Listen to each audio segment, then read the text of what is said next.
राजकुमारी एलिनारा अपने बेहद लंबे सुनहरे बालों के लिए पूरे राज्य में मशहूर थी, जो सूरज की रोशनी जैसे चमकते और उसके पीछे बहते रहते थे।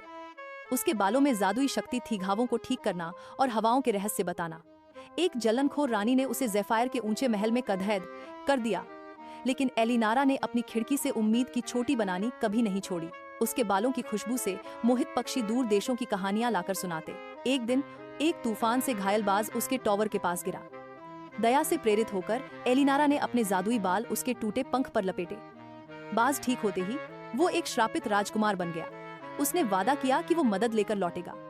हफ्तों बाद जब रानी एलिनारा के बाल काटने आई ताकि उसका जादू चुरा सके, तभी राजकुमार वापस आया, विंड राइडर्स के साथ, प्रकृति के रक्षक। उन्होंने पुराने जंगल की आत्माओं को बुलाया। बेलें महल की दीवारों पर चढ़ी और रानी का जादू टूट गया। उसकी लालच ही उसकी ठूठ में सज्जा बन गई। कांटों का ताज उसके सिर पर चढ़ गया। एलिनारा आजाद हो गई। उसने अपने बालों को नदियों और जड़ों में बहा दिया और पूरे राज्य को ठीक कर दिया। अब उसकी कहानी सिर्फ लंबे बालों वाली लड़की की नहीं थी, बल्कि एक ऐसी राजकुमारी की थी जिसने दयालुता से श्राप खोले और जिसकी सुनहरी लटों में आजादी की फुसफुसाहटें बसी थीं।